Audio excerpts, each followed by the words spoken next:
Hello friends, welcome to Shailuna Kapuganti channel. అందరికీ నమస్తే అండి.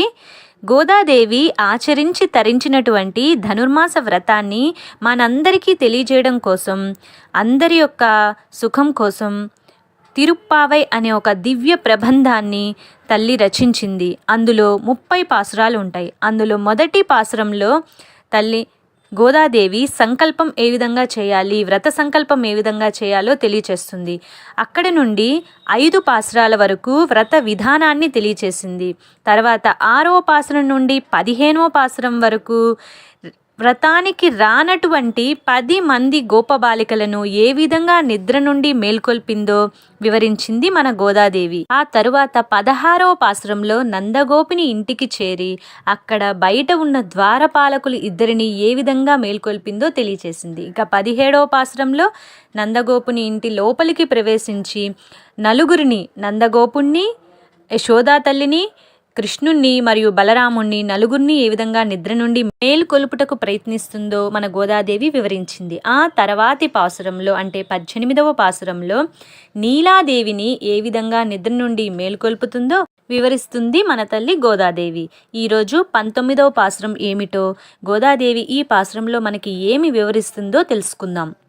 కుత్తు విలక్కెరియ కోట్టుకాల్ కట్టిల్ మేల్ மெத்தென்ற பஞ்சசெயனத்தின் மேலேறி கொத்தலர் பூங்குழல் நப்பின்னை கொங்கை மேல் வைத்து கிடந்த மலர் மார்பா வாய்த்திரவாய் மைத்தடம் கண்ணினாய் நீ உன் மணாலனை எத்தனை போதும் துயிலெல ஒட்டாய்கான் எத்தனை ஏலும் பிரிவாத்த கில்லாயால் తత్తువమన్రు తగవు ఏలో రెంబావాయ్. ఈ పాసురంలో శ్రీకృష్ణుణ్ణి మరియు నీలాదేవిని ఇద్దరిని కలిపి ప్రార్థించాలి అని చెప్పి మన గోదాదేవి వారి గోష్ఠి అనుకుంటారు. ఈ పాసురంలో అదే మనకు కనిపిస్తుంది. గోదాదేవి వారి యొక్క గోష్ఠి స్వామితో మరియు అమ్మవారితో ఈ విధంగా అంటున్నారట. అయ్యా నిద్రలేవయ్యా, అమ్మా మమ్మల్ని అనుగ్రహించవమ్మా అని చెప్పి వాళ్ళని నిద్రలేపడానికి ప్రయత్నిస్తూ ఉన్నారు. ఈ పాసురాన్ని శ్రద్ధగా అనుసంధానం చేసుకుంటే భార్యాభర్తల మధ్య అన్యోన్యత పెరుగుతుందట, కలహాలు తగ్గుతాయి. అమ్మవారు మరియు స్వామి ఇద్దరూ కూడా ఏ విధంగా పవలించి ఉన్నారో మన గోదాదేవి ఎంత చక్కగా వివరిస్తుందో ఇప్పుడు తెలుసుకుందాం. వారిద్దరూ పవలించి ఉన్న మంచం చుట్టూతా గుత్తులు గుత్తులుగా దీపాలు పెట్టుకొని చూడుటకు ఎంతో అందంగా ప్రకాశిస్తూ ఉన్నాయట. ఆ మంచం ఎలా ఉందంటే ఏనుగు దంతాలనే 4 పాదములుగా చేసుకొని 4 కోళ్లుగా ఆ మంచం ఉందట. ఆ ఏనుగు మరేదో కాదు, మనం ముందు పాసురంలో 15వ పాసురంలో చెప్పుకున్నాం కదా, కువలయాపీడం అన్న ఏనుగును మన శ్రీకృష్ణుడు సంహరించాడు. ఆ ఏనుగుకు ఉన్న 4 పెద్ద దంతాలనే దీనికి మంచానికి 4 పాదాలుగా అమర్చి ఎంతో అందంగా ఉన్నదట.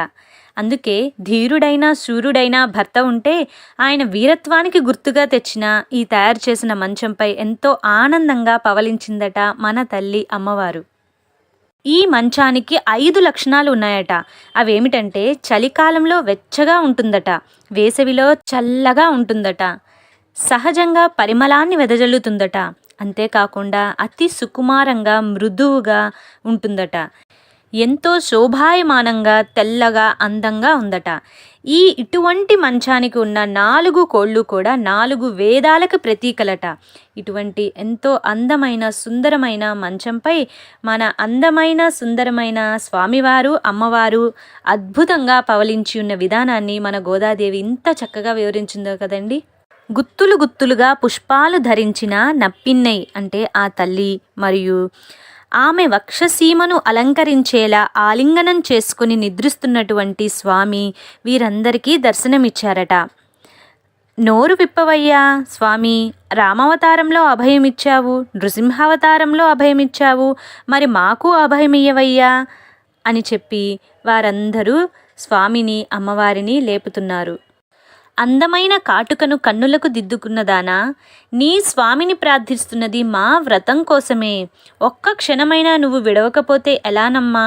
కొంచెం సేపైనా విరహాన్ని భరించలేవా తల్లి అని ఎంతో చక్కగా గోదాదేవి వారి యొక్క గోష్ఠి అమ్మవారిని ప్రార్థిస్తున్నారట.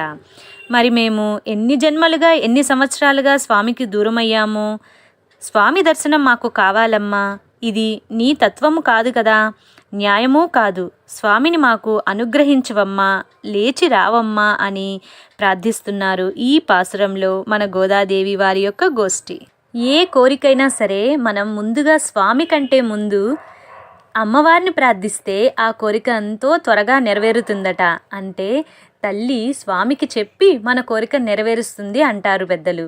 అందుకే వీరందరూ కూడా అమ్మని, స్వామిని మా కోసం పంపవమ్మా అని ఎంతో ప్రేమతో ఎంతో భక్తితో కోరుకుంటున్నారు.